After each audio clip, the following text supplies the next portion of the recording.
Welcome to the Gold Medal Excellence Podcast. I'm your host, Alexander Payne, along with my co-host, Chris Asher.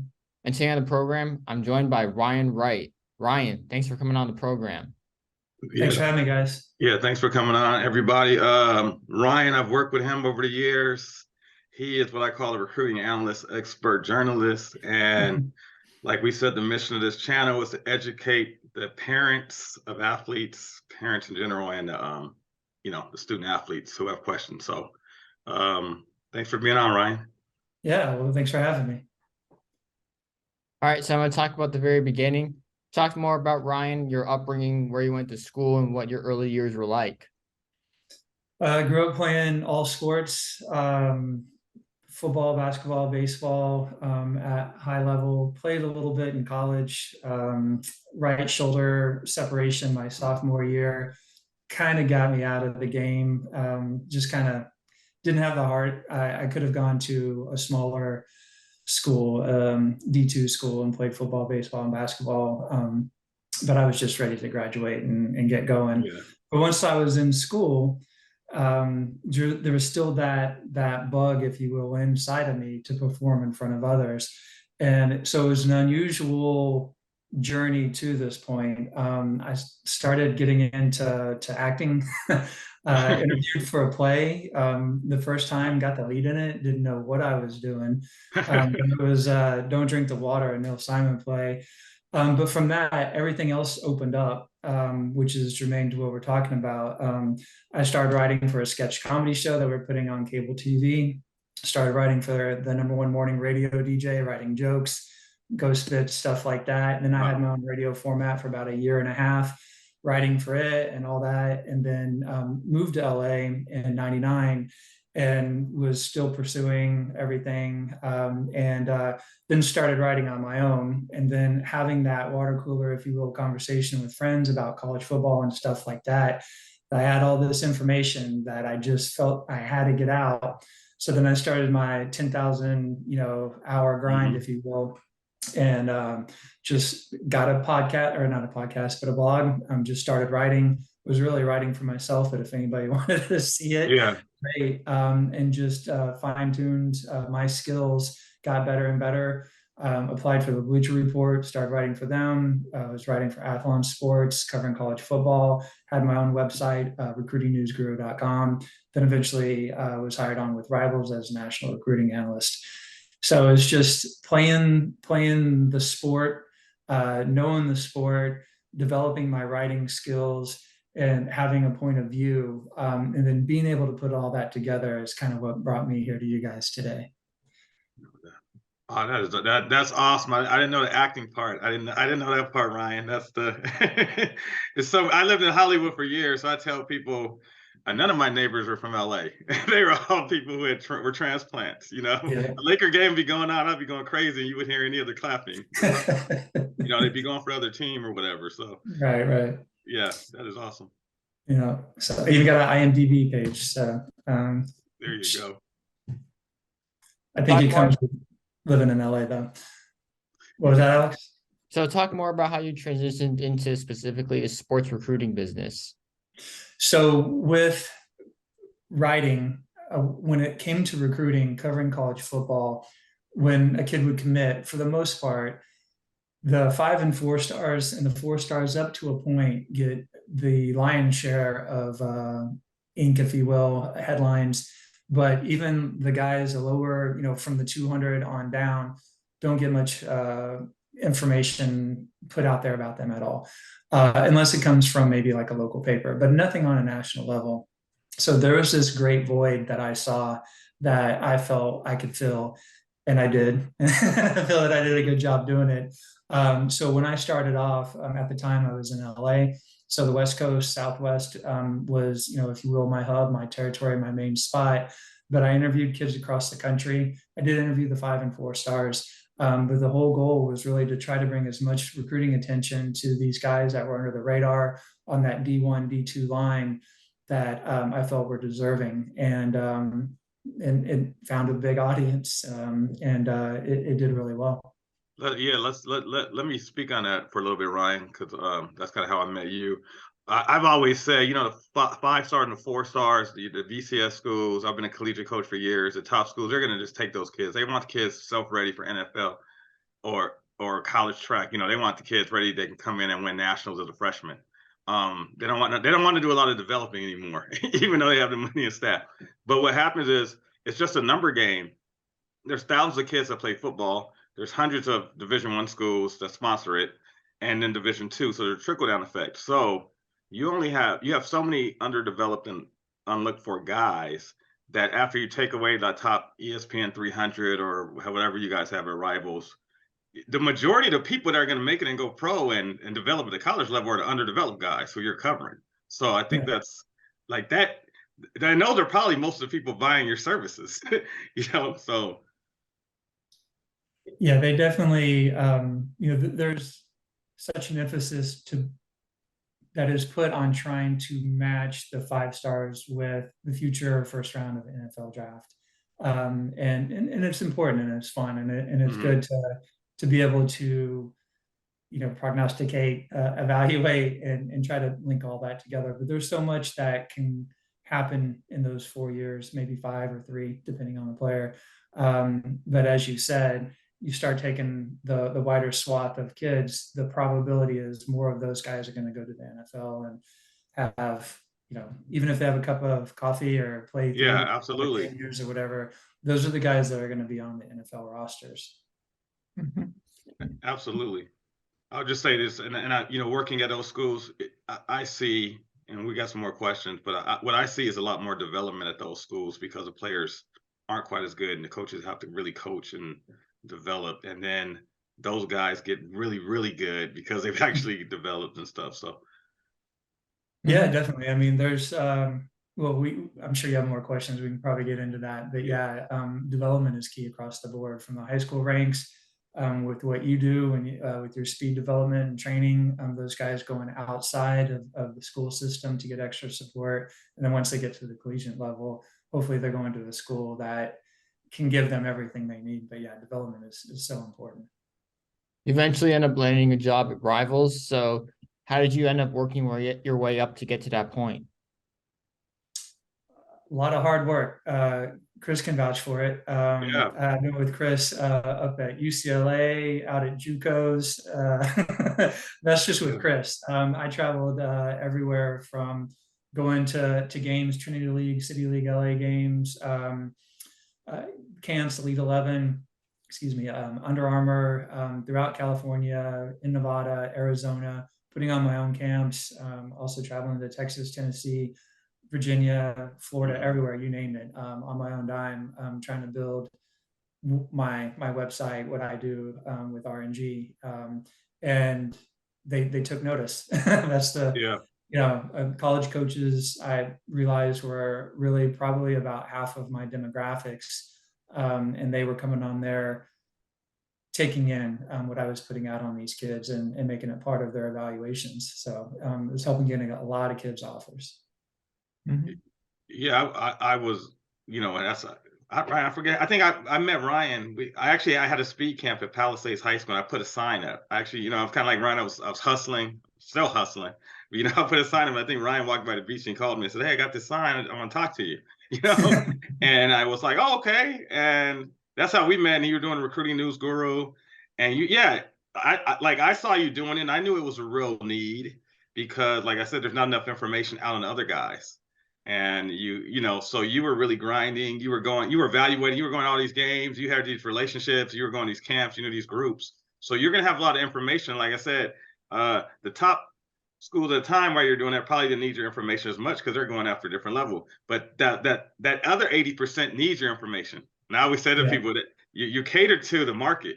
So you got the big BCS, but the market is really that other 70 to 80%. So there's a lot of need out there. Not every college program has the recruiting funding to do all the things that, you take the top 20, 25, 30 maybe. After that, it gets really hard for a lot of these programs with their recruiting budgets to be able to keep tabs on all these kids, know what's going on, get out, evaluate, see spring games during the season when they're trying to get ready for their home games and stuff like that. So guys like me that can fill in some of those gaps.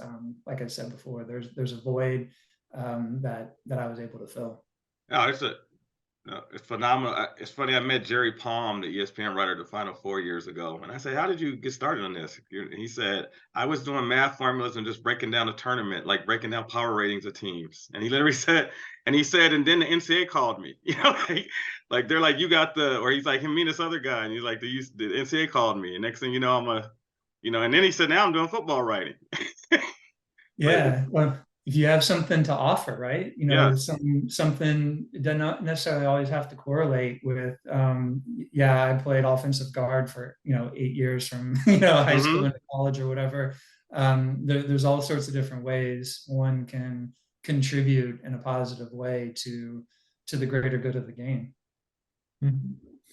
So I just want to talk more about recruiting. We went over your journey, and I just want to give more insights onto what your advice is for high school football recruits on how to get recruited. So to start off, how much does Hudl help recruits get their name out there? It is a very valuable tool. Now, the way you phrased it, I'd kind of rephrase it. It doesn't necessarily get them out there. It's a platform for coaches to find the kids. And yeah, no, it's an amazing tool. It's great. I use it. I do a lot of film evaluation. You can't see the thousands of kids, Yeah. all the time, and need to get updates on how their season's going. But Hudl is immensely important. So I want to Yeah. talk. Oh, just a comment. Yeah, I mean, it used to be you send videotapes out. Where I had some other college coaches out there, and we were talking about how we were recruiting, and I used to say I was doing a newspaper. I was getting newspaper clippings of track times and around the state, and I was calling people. But with Hudl now, you're not sending videotapes or CDs or discs. You just have a Hudl account, and so you can evaluate a lot faster. It's much cheaper. But it says it's like needed for the masses. Like, so you still have to be a player, and you still have to have someone probably advocating for you. But it gives the coach, I think the database is thousands of, millions of kids playing. So I just want to talk more about just guideline and advice for the recruiting rules in high school football specifically. Football coaches can't visit schools to evaluate prospects during the summer. NCAA prohibits coaches from attending high school combines in the summertime. So a lot of them focus on encouraging top prospects to attend camps on their college campuses. Let's talk more about the different rules and regulations in high school football recruiting and the different timelines throughout the year when college coaches are allowed to talk to prospects. Well, I don't have them all committed to memory. I'll do my best. Please, nobody hold me down to this and be like, "Oh, he got this wrong. He got that wrong." But yeah, so there are some. There's what they call mega camps, which would be something that I would advocate for kids to go to. What that is, so specifically in California, for example, Pac-12 teams all over will go to Redlands or Lutheran in these different places, and they'll be the host team, but there could be up to 20 different college programs that are there. And it's a great opportunity for a kid to have his information go out to 20 different college coaches at the same time. The kind of caveat or a catch to that is if you're a defensive tackle and you really want to be seen by Washington, University of Washington, UW, right? But maybe UW's quarterback coach is there. So he may not get to spend time with you. So some of those, if you can line it up, that would be the one thing with some of the camps to try to line that up. Some of the D2 programs can go to some of these camps combines because the recruiting is a little bit different than D1 programs. But as far during the season, so starting in January, it's an open period where kids can go to campus. February is a dead period. We're in an open period right now, March, April. Actually, official visits can start happening in April, but typically with the changes that were more current, it'll start in June, where that's where you'll see the flood of kids taking official visits and committing. and that'll run through right before the 4th of July. And then there's another dead period. The last week of July typically opens up, and there's some visits there, and there's another kind of flood of commitments before these kids start their high school, what we used to do two-a-days or their fall camp. And then once August is over, and going into the opening week of the season, everything opens back up again, where kids can start taking visits for game days and stuff like that. During the season, during the spring, while we're in the open period, college coaches can go out and go on high school campuses. Anytime there's an open period, they can go and do what we call the eyeball test, and see if the kid truly is 6'4", 300 pounds, or if he's really more like 6'2", 280, or something like that. But yeah, these college coaches here and there can go out, can go to the high school spring games during the season. Talk to a lot of college coaches on the sidelines.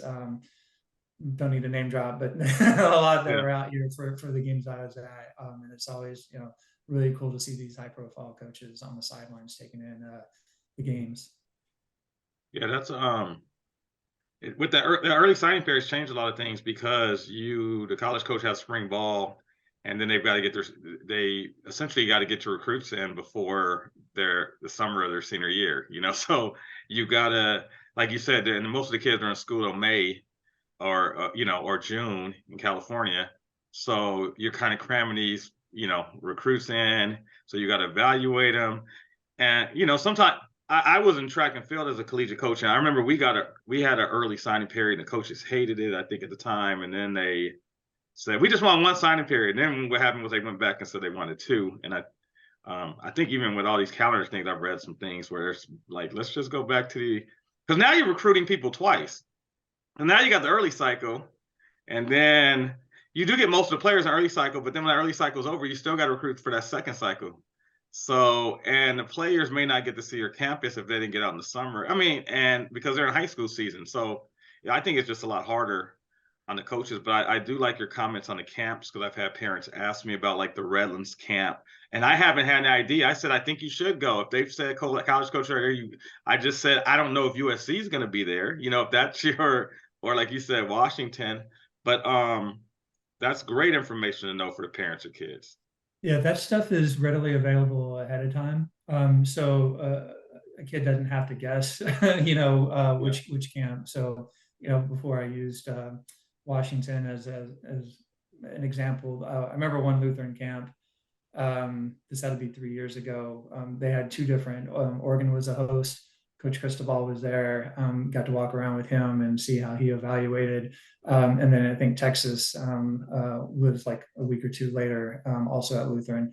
But they had, again, 15 other schools and stuff that had sent at least one coach there to see what kind of talent was there. So you have that big draw on one of those blue blood, type programs, and then the other coaches. UCLA does it as well. Other coaches, other college coaches will go to USC and stuff like that. So they all kind of mix and match, and the bigger teams will be the draw to get more kids. So that's kind of how that works. So you got any advice on some of those recruits who are getting slept on or overlooked? There's a lot, and this may feed into another question that you have, so it could be some overlapping, but what you do on social media counts. Don't be a bonehead. Market yourself on your Twitter bio, IG bio. You can have, fun, silly stuff, but what you really should have: height, weight, position, year, your school, and pin your Hudl link, or at least have your Hudl link in the bio. And then with your offers that you get, put those out there.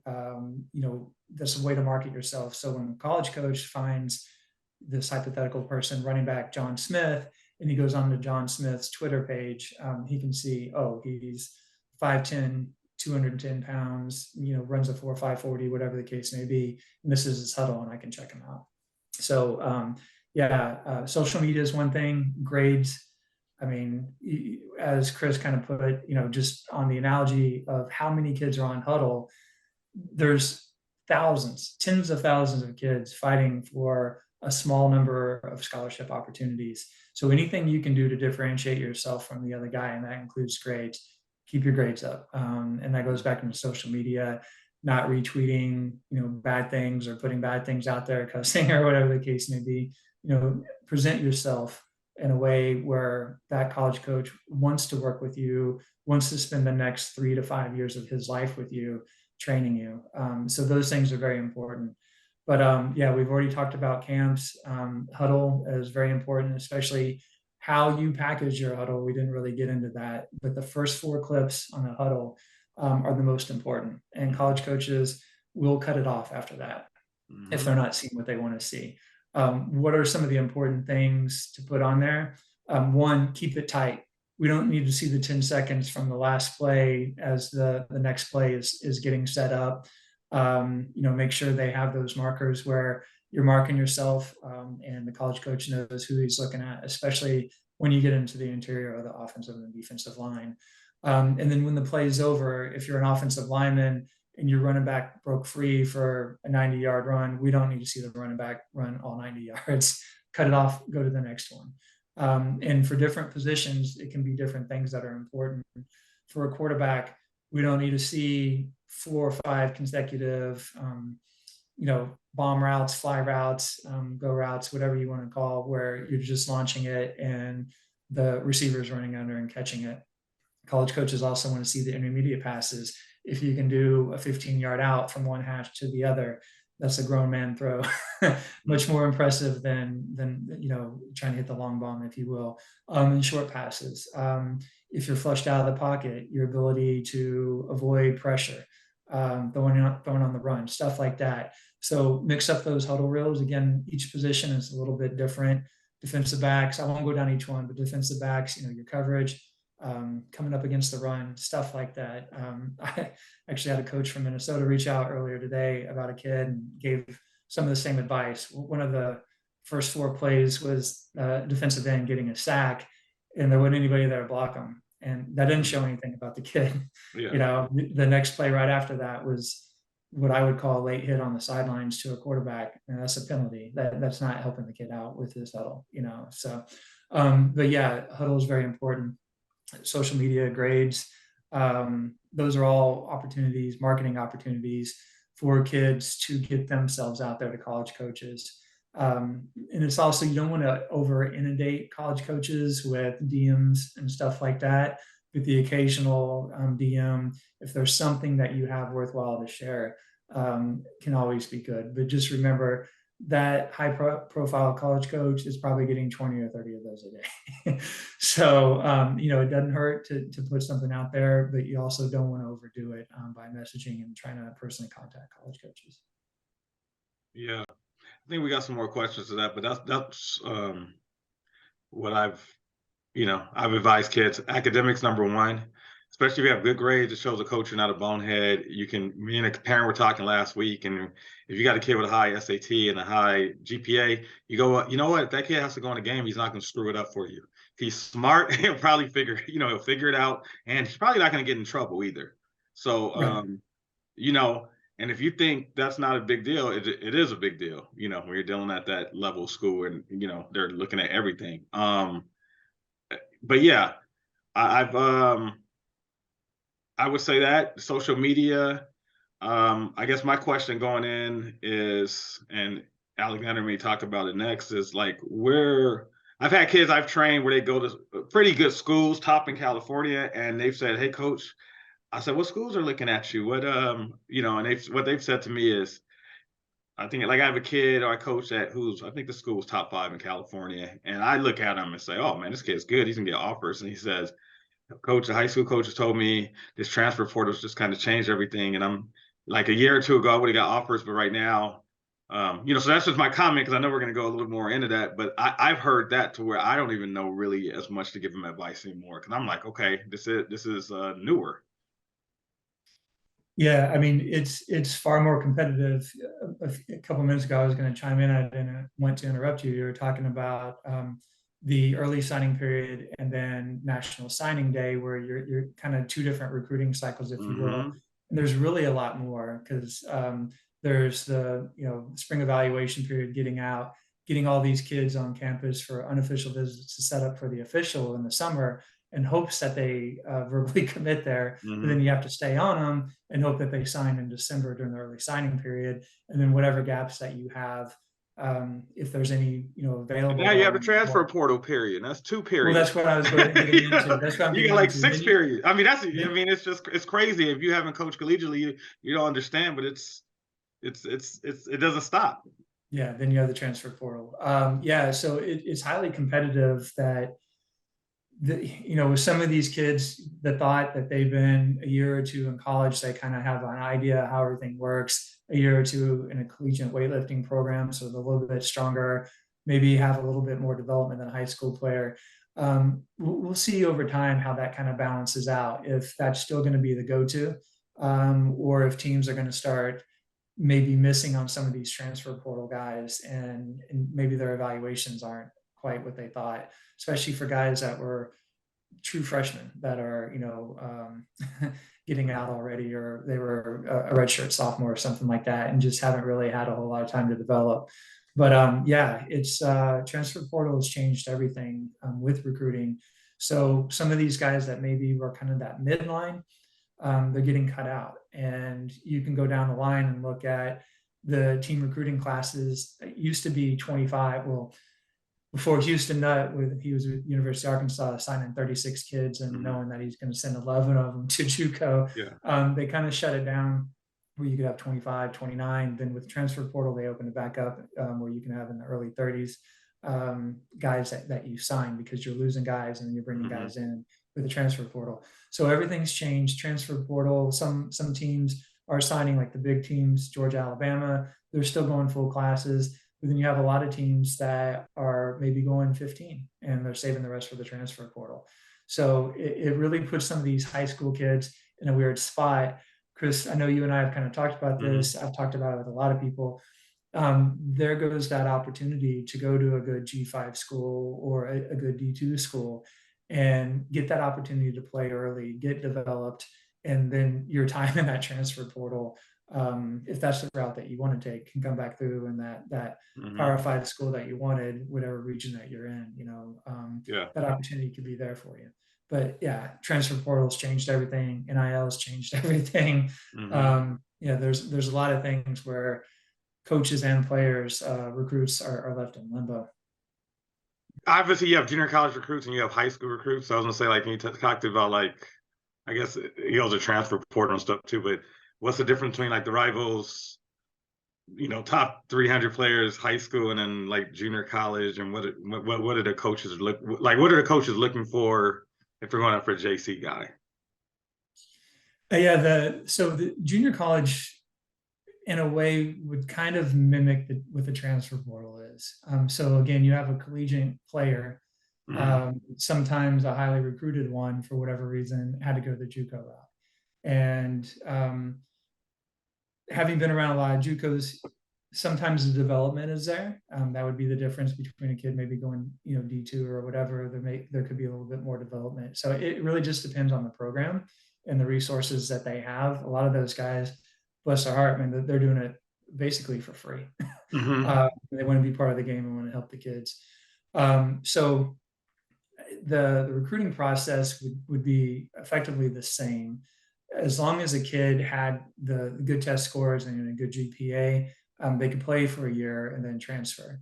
Some kids have to get the associate before they can transfer and have the grades. And some may not have been qualifiers academically, and that's why they're going that route. But it's all basically the same. It might be a little bit harder for some of the JUCO kids. Again, it's just kind of depending, because it would be something akin to the transfer portal. Here we have a kid that was a good high school player, did well in this tough JUCO league, showed that he progressed and that he's good, and therefore they're getting off. Yeah, what I looked at it like is, you have a couple of JC guys. I look at it. You have an underdeveloped kid, because I recruited a lot of JC. So you have a kid, like I talked about, maybe now with the transfer portal, the kid that was going to get a scholarship 2 or 3 years ago, they can't get a scholarship. So now their option is, okay, I got to go to JC to play, because the transfer portal was. So now you get to go to JC to play. you get to play with guys older, your age, and you can see the JC competition. You know if a team is good. So you can I've said to some kids, or my opinion has been maybe this transfer portal has helped junior colleges where they'll get more guys because of the transfer portal. Or maybe it's hurt them. I don't know. That's what I'm asking. But I would think, but and then you obviously have the guys who don't have grades.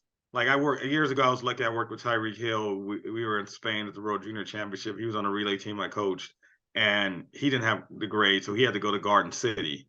But you knew how good, Tyreek Hill was. He was a top guy, obviously. So, but my thinking is, hey, if you're a developmental guy now and you used to get that G5 offer, you probably got a lot more kids going to junior college, and maybe there's a re-emphasis on recruiting there because, like you said, it's just like the transfer portal. Like if a kid is sitting out at San Jose State or has very little stats, but if a kid is starting at a JC, and he's got, 2 years of game film, I'm probably gonna be like, that kid's pretty good. I can see who he's playing with. He's developed since high school, etc.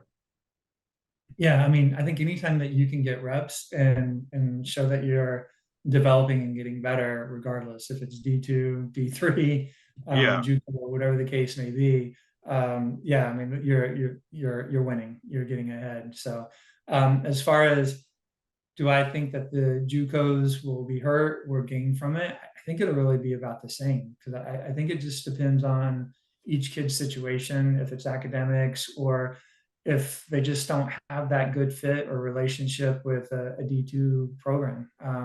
Some states don't have a whole lot of D2 programs. Some do. Yeah. Some don't have a lot of junior college programs. So, California obviously has a lot. Mississippi has a lot of JUCOs.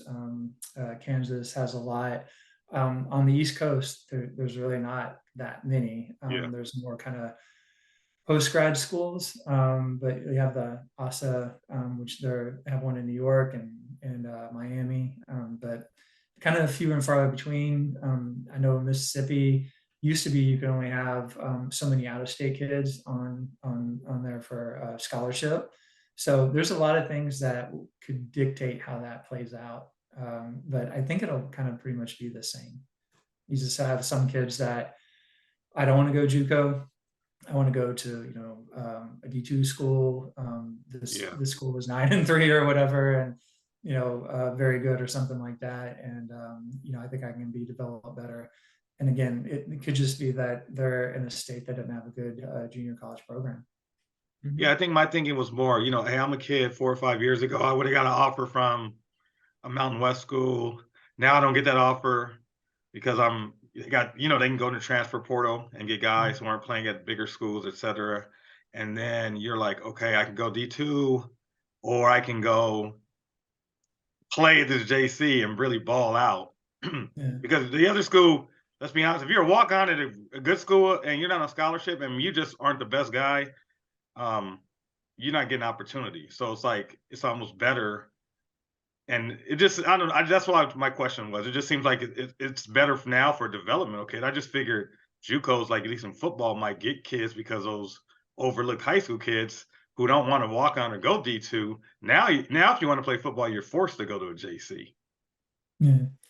Yeah, I think the junior college ranks by and large are not a well-tapped source for college coaches. And it's a shame because there's a lot of guys that are pretty darn good. I think that could contribute, be starters, or at least add depth to a team.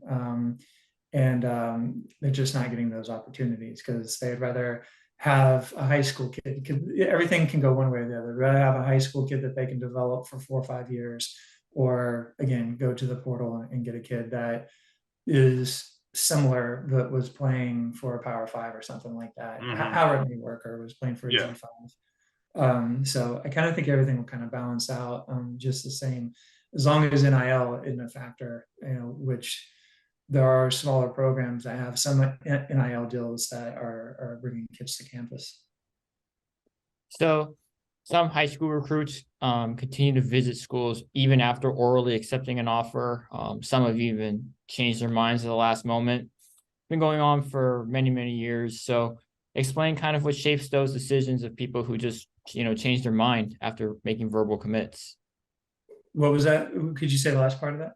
Yeah. I was just asking like what shapes there are some high school Oh, okay. recruits who change their mind even after making a verbal commitment. Yeah, there's a lot that goes into that. Some kids will commit to a program without having visited, just have a great rapport with a position coach or multiple coaches on the staff, and just feel like, which is the phrase, they're showing me a lot of love. Not my phrase, but the kids use that a lot. And they love everything about it, but they haven't visited. And that's always kind of, a scary thing, if you will. It's great for the college program to have that kid. Now we just got to get him on campus and hope that he loves it the same when he's here. But that can shape it where, again, depending on geographic boundaries, something that, in my opinion, has held Nebraska back is during especially the Bo Pelini years. I think their average signed prospect was either from 750 or 950. I can't remember the exact number, but a significant amount of miles away. And that is outside of, hey, we're going to go up there for a quick, 3-hour ride for an unofficial visit. That's more than a car ride. That's a plane trip. And it's a lot harder to recruit guys. And I'm not trying to pick on Nebraska, but again, kids that are not close to that school to go for a quick visit on the weekend with mom and dad who work, full-time jobs. It's a lot harder to do that. So that's one thing that can shape a kid committing sight unseen to a program. There's other kids that maybe were undervalued and they commit, say, hypothetically, to a G5, and then they have a great senior season, and now all the Power Five is like, oh, wait a minute, I like that guy. And then so the bigger programs can come in, and that's something that can obviously shape definitely influence the kids' recruiting process. So those are some of the things. There's a lot of stuff that can happen. It can just be wanting to stay closer to home. A kid could have really loved to visit, be from Florida, went up to a school in North Carolina, loved it, but when it all came down to the end, preferred to be, somewhere in the state and closer to home. So there's a lot of things that can shape a kid having a change of heart, and it doesn't have to all be negative. A lot of people might start pointing to NIL, oh, he got paid or whatever. And, let's be honest, there could be some percentage of that factors in, but there are a lot of, if you will, honest or real things that can affect a kid's decision to change his mind. And I'm okay with that personally. Yeah, I mean, I would say the kid is 18. If you're a high school kid, you're talking about 18 to 19-year-old. They you get the USC offer. You've never been. You're giddy. I'm going. But you're from another state. You're like, wait a minute, it might not be the best. You make emotional decisions. Like I said, these kids are young, and so maybe you make a decision. The parent's not involved. Maybe the parent says you're not going there. It could be. I don't feel. Maybe the coaching staff gets fired. Your recruiter, the guy recruited you, is fired, and now they don't want you, or they say you can come, but you're probably going to sit down on the bench. There's a lot of things. We're under your commitment, but or so there's or the transfer portal. Get a new coach in like Coach Prime, and he's like, these recruits aren't good enough that I want, so I'm going to tell you guys that, offers rescinded, or it's probably best you go somewhere else because you're not going to play much here. Yeah, fit is really, really important. You can take something as simple as defense. The average fan can say, oh, all you have to do is tackle, stop the ball. There is a big difference between a 4-3 and a 3-4. Oh, yeah. And what it takes just up front on the defensive line to be able to fit that scheme. Certainly with an offense, if a coach is wanting a pro style quarterback versus a dual threat, there's a lot of different things like that where tight end, is a tight end more of that fifth glorious offensive tackle, that's on the field, or is it, somebody that is more of a hybrid receiver that's going to help stretch defenses in different ways. So there's a lot that goes into fit. And as you said, Chris, I agree, coaching changes, position or at the head coaching spot really can factor into all that. So talk more about your opinion on early commitments, such as from junior high prospects. Probably the most famous example is about 10, maybe 15 years ago when Lane Kiffin was at USC and he pursued a 13-year-old quarterback. So just talk about your opinion on making commitments and making those big decisions at such an early age.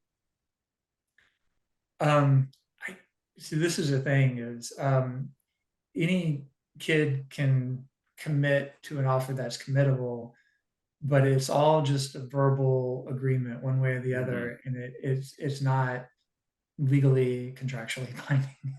Yeah. So not only can the recruit have a change of heart, but so can the team, so can the coach. So I would say it's very premature for a kid to commit to a school as a junior high kid, or as a freshman and stuff like that. There are some kids that are very, very good. I'll give a more recent example: Winston Watkins. He committed to Texas A&M at the FBU All-American game, and he was still a freshman. Winston Watkins is going to be a 5-star and is one of the top 2025 receivers in the country. He did have a change of heart. He is committed to Colorado, and that goes back to everything that we're talking about. Things can change. Winston is from the same area as Coach Brian in Florida. And so there's ties, different things. And now Coach Brian's not at Jackson State, at Colorado, Power 5 program. That changes things. But guys like Winston, I think, are the exception to the rule. And there's guys that may be a foot taller than everybody else or just that much faster than everybody else as an 8th or 9th grader. But there is a lot of time for everybody else to continue to grow, develop, and catch up with that person. And if that kid doesn't continue that development, they are going to end up being, if you will, somewhat average within their class. And it's going to look like the kid wasn't good. Maybe he is. He just peaked much earlier, than everybody else from a physical standpoint, or even mentally peaked, and understood the game and was a little bit better about doing technique, whatever the case may be. But I personally, when people come to me and, hey, I have this 8th grader, 9th grader, he's really good, you do an interview with him, I always turn it down, because I don't want to put that kind of pressure on a kid that early. And I understand wanting to have that hype or that publicity and stuff like that, but there is so much that can happen over whatever the case may be the next 3 or 4 years. Just let the kid play, let him grow, let him develop. When he is in his sophomore year and is doing really well, hopefully he's a starter, then I think you can really start putting the marketing out there and the hype and everything else. Yeah, I would say, I mean, a 13-year-old, come on. you don't, like you said, it's most of it is for media, it's for attention. It's you need stuff to talk about. I think I remember that kid. I think it was David Sill, and then he ended up going to West Virginia and being a receiver, actually a pretty good receiver, but he was a quarterback. He went to junior college too. Yeah, he went to junior college. He went like 4 years, and he went to junior college, and he went to West Virginia. But so a lot of it's hype. But like you said, obviously, just let's talk about him. He didn't develop the way they thought at quarterback. So he was big enough, athletic enough to change positions and start and have a very successful career in wide receiver. So you'd say that worked. But yeah, I will say this. There's some kids that are no-brainers in the 9th grade or 8th grade. I've seen them. They're no-brainers, and you know it. But like Ryan said, you're putting a lot of pressure on them, and you don't know if they're going to keep developing. So if they're that good at 8th or 9th grade, my thinking is, who's coaching them? Who are they working with? Oh, they're working with this guy. They're working with that guy. Oh, if it's a skill position player, oh, he's running track. Oh, his high school coach is this guy. Oh, they sent D1 guy. Yeah, this guy's probably going to be a star. They're going to develop him. He's just, because you have that. But that's a lot of pressure for you start talking about, you don't know how good, because if that 15-year-old just stops developing, like you said, he'll be really good in high school, but then he's just an average college player, because it looks like, he hit a peak at that age and just never kept pushing it. There's also a lot of kids, you kind of alluded to this, they're that big fish in a small pond. And then so I've seen it a lot where guys don't realize or high school players don't realize how difficult that transition is to the next level. Each time you level up, it is difficult. And I hear all these kids talking about wanting early playing time and stuff like that. And God bless them. I hope it happens. But Yeah. there also needs to be the reality. Go in there with that dog mentality. Go in there with that chip. Like, go in, I'm going to win that position. I'm going to do whatever it takes. I'm going to learn the playbook. Be the first one to practice, the last one to leave. All of that stuff. Hanging on my coach, for information. Just soaking everything up so you can be that guy. But just to walk off a high school field because you were even a 5-star, Yeah. or a 4-star, does not guarantee success at the next level if you don't put it in. And it really does matter, I think, the level of competition that you play against. Because if you're not used to seeing, like, if you're an offensive tackle, you're not used to seeing a 6'4", 225-pound weak side defensive end that runs a 4.4 something.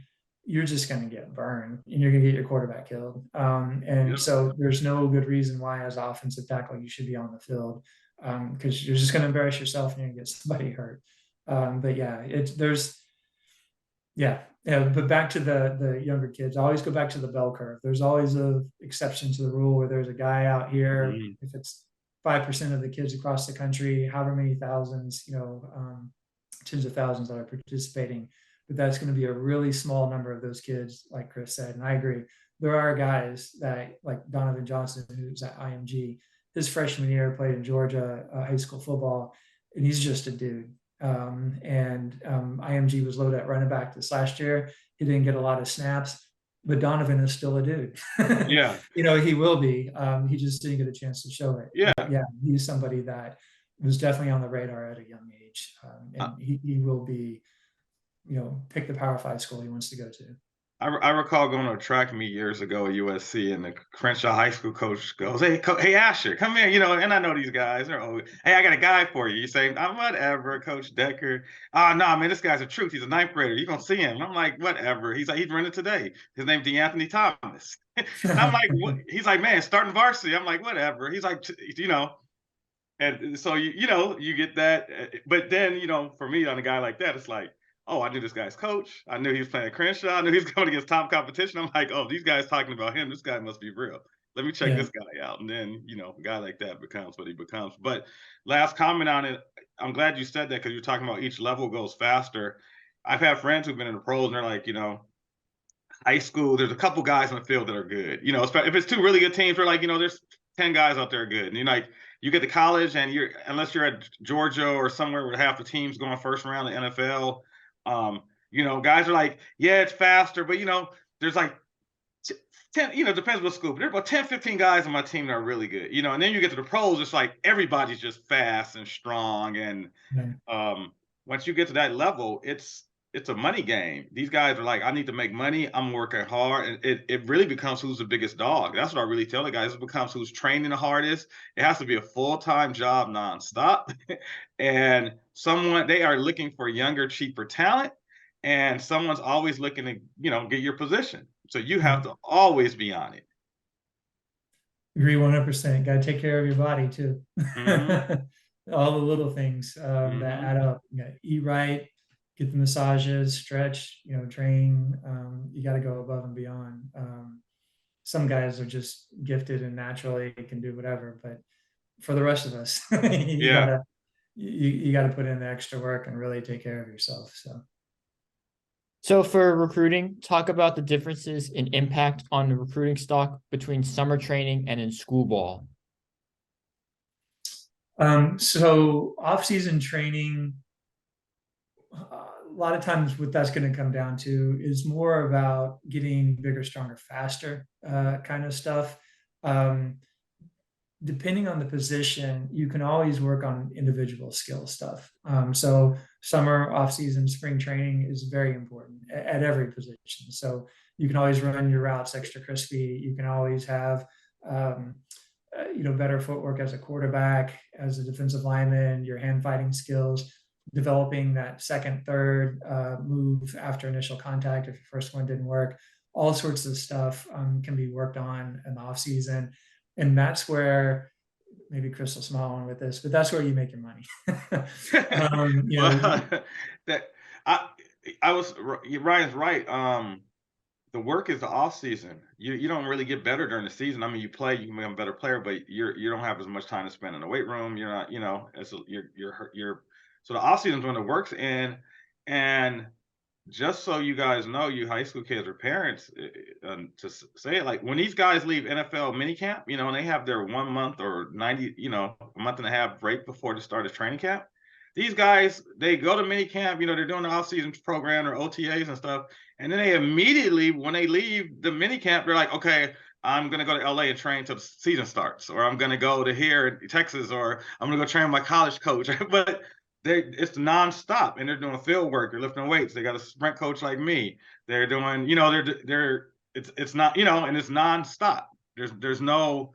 So I always tell people, hey, you guys see LeBron James and you see Floyd Mayweather, and people see the big money, but what people don't see is the work they do. Like, it's a nonstop job. Like, these guys might take a week off a year or a couple of days off here or there, but it's 24/7 year round. So I tell you kids out there and you parents, if you want, I always say, don't ask to go to USC or Alabama or Georgia without knowing the work it's going to take and sacrifice. And then everyone in those programs are dogs. Yeah. So you better really keep it up once you get there, because the next guy behind you is just as good or better than you. Yeah, to answer your question, Alex, there's really no such thing as the off season. You have 7-on-7, the camps, spring ball, and then you go into the season. Yeah, the off season is where you prepare for the season, obviously, but it's where if a guy needs to add 5, 10, 15 pounds or whatever the case may be to his frame, because when you get into the seasons, there's that natural attrition, and Chris already said it, it's hard to keep that weight on. It's hard to do this, it's hard to do that. And you're really just trying to get through 1 week to the next, get the game plan down, stay healthy, and do your best. And then there are some adjustments that you can make in season, but it's really all about the off season and what you've done and the work that you've put in. Why you mentioned the last thing on that, Ryan? Why you mentioned that? What you said 7-on-7s, and how was that looked at from the training recruiting standpoint? So the high school season ends, and then I got lots of clients that play 7-on-7. But how are the colleges looking at that? Are they really looking at because I would imagine it's kind of like AAU basketball. That's why I try to say, you get these all-star 7-on-7 teams, and they go to some tournament, and if a college coach is there, he can match up like, oh, look who that LA team has. The LA team has this team, and I got to see him match up against this team from Atlanta or Miami. And so when these kids are training for like 7-on-7 in the off season and doing that, is that something you recommend? Is that something they're looking at? Or yeah, I mean, it's a boom or bust kind of thing, right? You either did well or you didn't. And there's so many kids that I see, especially on defense, that are not using great technique. There's a lot of holding. I'm sure every receiver out there just said, thank you, that I admitted these defensive backs are holding the receivers and stuff like that. But, to do all that stuff, also, it's kind of like going back to the Hudl example that you asked earlier. Are you getting this film out? Are you maximizing these opportunities? If you're going on the road every other weekend and you're playing against elite talent from across the country, what are you, your family, your team that's around you, what are you doing to maximize these opportunities? Are you getting this film out and showing what you can do? So do I think 7-on-7 is important, even if they're not doing the film, to get tested and see what they need to work on? Yes. If you're a receiver, if you're a defensive back, safety, it's a little bit harder for linebackers and running backs, but even for linebackers, to just those reps of dropping back, getting in the coverage, seeing the passing lanes, having a route tree recognition for stuff that's coming in under you, or dragging away or towards you, stuff like that. So there's things that you see it a couple 100 million times, then it just becomes instinctual. And so I do think 7-on-7 can help with that.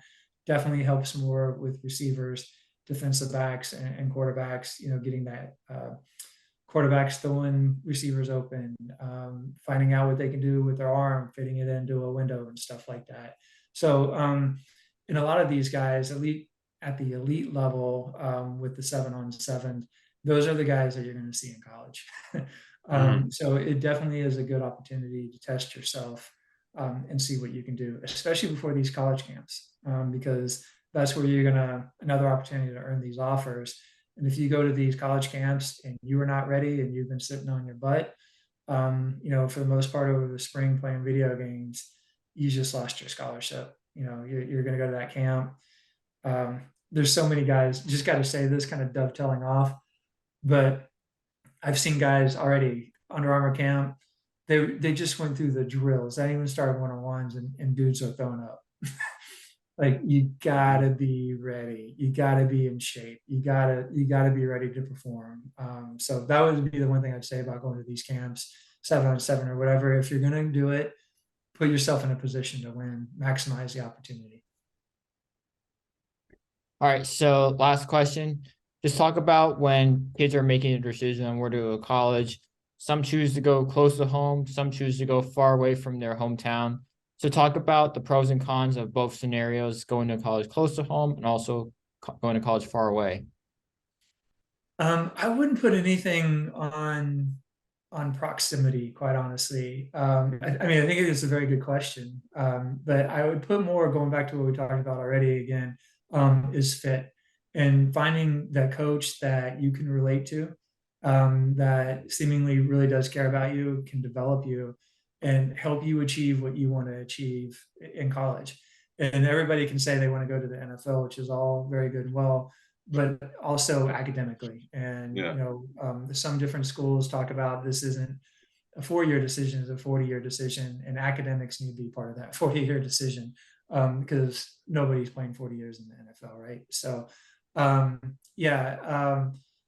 to me, it's more about fit. If a kid, I've been around it when I was in college, guys get homesick, and don't last very long. So being close to home can be important. Maybe some guys don't realize that they need to be close to that family structure until they're in the environment. And then you have guys going to transfer portal, and part of what it's there for. But it would come down to each person and their family. If it's important for them to be close to home, if there's family issues, if grandma, grandpa is sick, or an uncle, aunt, mom or dad, or something like that, and you stay close to home, that's probably what's going to be best for you. If it's going to preoccupy your mind, if you're 1,000 miles away, wondering what's going on every day, even if you have FaceTime, it's still good to be a car ride, away from home. But I mean, for a kid to go from the East Coast to the West Coast or vice versa, sometimes there are little things that are culturally different, from one region to the other. And that can play into a factor. And again, that's all about going on the visits. If you can't take that unofficial visit, it's not cheap. But if you can take that unofficial visit and not cram everything into one official visit where you're making a big life decision off 2 days, definitely, be able to spend that time with the coaches, get off the campus, go around the community, see what it's like, see just the environment, because your football is going to dominate everything that you do while you're there, but you also are living there. You have to go get groceries. You have to go do these things. You have to go out to eat, whatever the case may be. So going far from home or something like that, finding that fit, again, not only with the coaches, but within the community, and getting that feel, and being happy or having a good vibe with that environment that's around there. If it's a small college town or in a big city, if it's like USC or UCLA or whatever the case may be, and you like that vibe, great. If you come from a small town, being a big city, driving around, that may be scary. So you definitely want to spend some time trying to acclimate yourself to more than just the school, because it's a big decision and there's a lot that goes into it.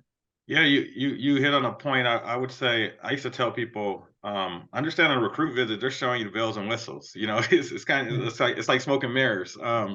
You're seeing the best of the best, but that's a weekend. You're there for 48 hours or less, and if you, for instance, I love Oregon, everyone loves Oregon, but I don't like the rain. So I know for a fact I don't want to go to Oregon because I don't want to be up there. But I'm going to tell you, because I know it's going to rain for 2 weeks straight. And you may not see that on your visit because they bring you up in the spring and it's not. I'm just using another example. Or like you said, if I'm from a small town in Mississippi or maybe Arkansas, USC might be a bit too much. I might get it, it might be, you know. If you're from a big city and you go to a small college town, how big is weather for you? I had a client, just regular students I trained. I remember saying, like, where do you want to go? I'm looking at Oregon. I'm looking at this. I'm looking at that. I'm like, do you like the beach? Yeah, coach, that's really important. I said, well, you're not going to want to, it was kind of like, you're going to want to stay in California. Do you like the weather? Yeah. Like, I know this sounds good to you. This, you see it on TV, you see the big stadium. I said, it's not like that every day. You're seeing the pageantry. So you need to understand what you're getting into and make a decision on, what's going to be right. My last question to finish off with, Ryan, I forgot to tell Alexander, it was, talk to me, because we only got a few minutes left. Talk to me about recruiting and your opinion. You work for Rivals, but the multi-sport athlete. I still always give parents advice. Hey, if your kid can play football and then play basketball and run track or play baseball, that's phenomenal. It gives you more options. But with the proliferation of, single sports athletes and 7-on-7, what is the word on the recruiting scene? Because when I was coming up, you didn't necessarily have to play basketball, but if you were that fast guy, you were playing football and you were running track. And now I got guys who are like, I don't even run track. And I'm like, what do you mean you don't run the 100? You don't like, give me your last, view on that. Yeah, so I think that if you can be a two-sport athlete, depending on the sport, if it translates, that it's important to do. And not only that, but you only get one shot at being a high school player, being able to play. I mean, I know there's guys that, especially California, rugby is very big. On the East Coast, it's something like lacrosse that's really big. That still the guys are getting out there, they're running, they're staying in shape, to the point that you're making for the skill guys. I mean, that can go a long way to help you get that offer. If you're running a sub 11 in the 100, verified times is going to help you get that scholarship offer. That, especially, if you're trying to say that you run a 4.4, but where, where I've told kids, if you can run a 10.7 and 100, then that coach is going to know, and it's verified, fully automatic time. That coach is going to know, yeah, this is a 4.4, 4.5 kid. Absolutely, it's going to be no question. It's going to convert all day. Yeah. I think basketball and stuff like that, especially for, it's going to sound funny, for offensive linemen. Now, if they're playing at a good level, but to be able to play defense, if you're doing it right, you got to move your feet. Wrestling is another one that I think that transcends, for offensive, defensive linemen, learning leverage and how to flip guys and get guys off you, stuff like that.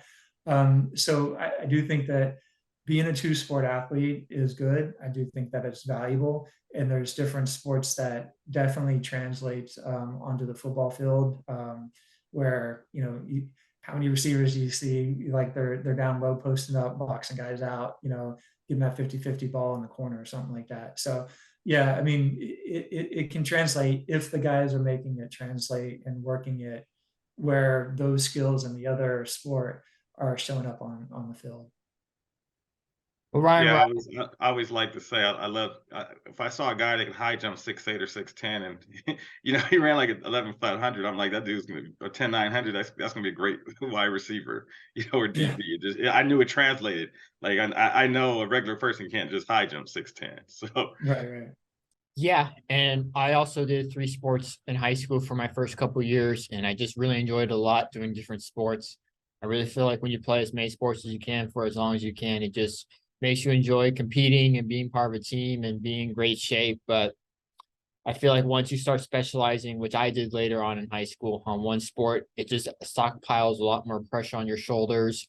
You really start to feel that weight and that pressure, really turn your sport into a job. And you really feel that pressure of, like, if your one sport isn't working out anymore, then you're just in trouble. So I really recommend to young kids also to play as many sports you can for as long as you can, because it's much more beneficial for you in the long run. And then when you get to that point where the sport could be a career or something like that, take that risk, but understand what you're getting into. Just be careful what you wish for. It can be a lot of pressure, and that pressure can be overwhelming to even the most mentally tough young athletes. I don't even think I could do 310 right now. So There you go. Well, Ryan Wright, it's been a pleasure. It's been very, very insightful. Really enjoyed having you on this podcast. Really enjoyed hearing all the different insights you have on recruiting. I think a lot of the audience is going to get a lot out of this podcast. So, Ryan Wright, thank you so much again for coming on this podcast. Thanks, guys. It was fun. Thanks, Ryan. Do you have an email or anything if people want to reach out to you, contact rivals or not? Or Our Wright Rivals. okay. That's Twitter. If you want to promote yourself, if anyone's like, all right. I'm good. They can find me. Just search you Ryan. get bombasted enough. Yeah, you search Ryan Wright on Twitter, and I'll pop up. All right.